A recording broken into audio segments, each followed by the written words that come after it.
2 years ago, we would have done almost anything for a decent GPU for $600, let alone one that competes with a 3080, at least on paper. But if you haven't noticed, the 4070 is not exactly flying off of store shelves. More importantly, we're going to answer the almighty question.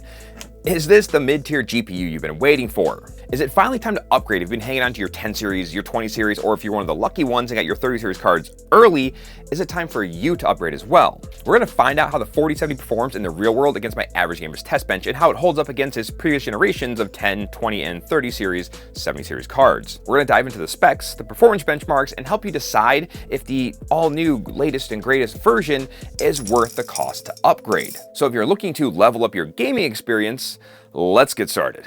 Well, right after a word from our sponsor. This video is brought to you by SCD Key. Are you tired of overpaying for Windows? Well, SCD Key has got you covered for a Windows 10 Pro OEM key for a crazy low price. All you do is click on the link in the description below. Make your selection and click buy now. On top of that, you can get an additional 25% off using my discount code BPC25 for a limited time. The best part is you can fast and secure checkout using PayPal. Type in activation settings, click on change product key, paste in your brand new key, click next, then activate. Now you're all set. You can also get a great deal on Microsoft Office with the link in the description below using my offer code. When the 1070, and yes, the GTX 1070 launched, gamers rejoiced. We got a powerhouse GPU in the mid-tier for an actual mid-tier price. And this was long before the days of Tensor cores and RT cores and DLSS, and we were honestly pretty happy. The 10 series was followed up by a name change when they rebranded to the RTX lineup. This helped introduce the RTX 2070 with a little bit of sour reception.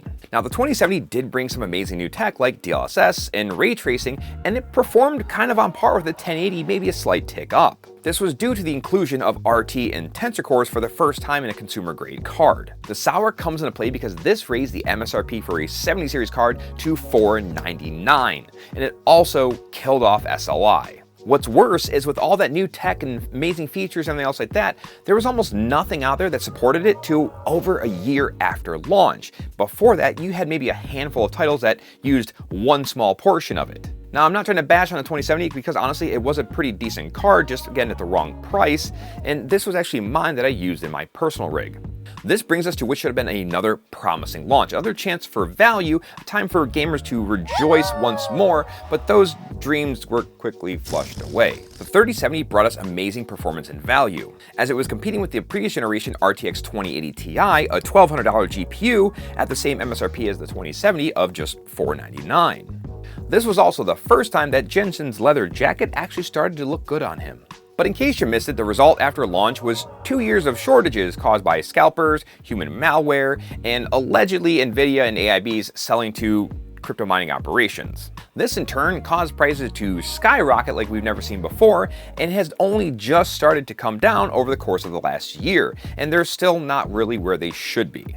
Now, once again, almost like it's on a cycle, Nvidia has increased the price of the 70 series GPUs, right after they gave us something that, at least at the time, potentially could have given us good value, much like the 1070. This has only further moved the goalposts for anybody trying to build a decent, budget-friendly, mid-tier gaming PC. Pricing drama aside, the 4070 does have some areas where it does present some value. It has updated RT cores, Tensor cores, and obviously DLS3, and Nvidia does include all of its new applications that they have on their website if you want to check those out, along with its new AV1 encoder. The hard part is you're kind of reaching asking gamers to dish out their hard-earned cash on a bunch of applications they'll probably never use, and then, yes, some upgraded specs. So what we really need to know is depending on where you are generationally, what's going to make the most sense when you should upgrade. As always, guys, in the description below, I'll have a link for my test bench video describing why I built my average gamer's test bench the way that I did.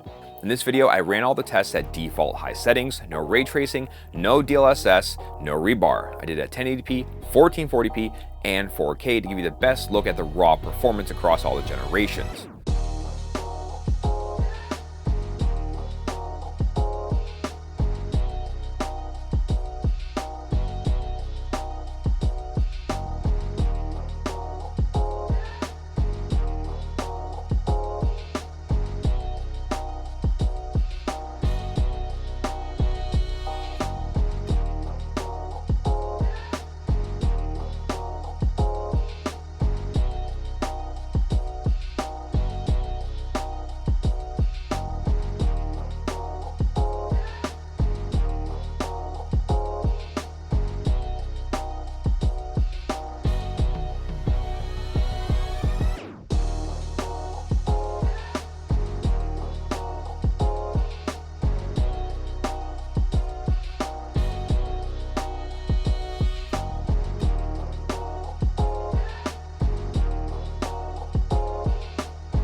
you guys like what you're seeing so far, do me a favor, consider subscribing, or at least maybe hit that like button. It does really help out the channel. As you can see from the benchmarks, the once beloved 1070 is really starting to show its age in basically anything other than esports titles, even at 1080p. Now the RTX 2070 does do a little bit better job of keeping its head above the 60 FPS waterline again, but it's starting to struggle. Now again, I'm not trying to bash these cards. They're both honestly really good budget options for the right price, especially if you're okay with playing at medium settings. Jumping up to the 3070, it's not hard to tell that it's only one generation old. I mean, it stays above 100 FPS in 1080p, easily above 60 FPS in 1440p, and hell, it does a decent job at being a 4K card on a budget, with the almighty caveat that it only has 8 GB of VRAM, which by the way things are looking, that's going to be a problem a bit sooner than later. So then what about our $600 4070?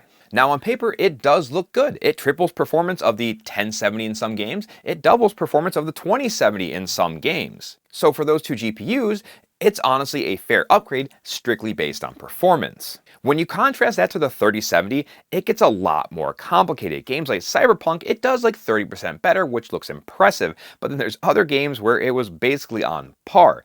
Now it averages across the board about 20%, which is a solid performance jump, but this also costs 20% more based on MSRP.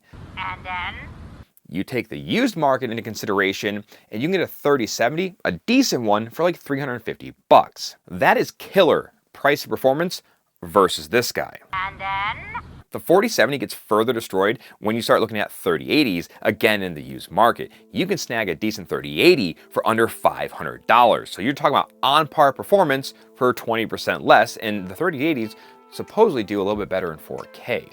That means the 4070 is more money, more power, but less value.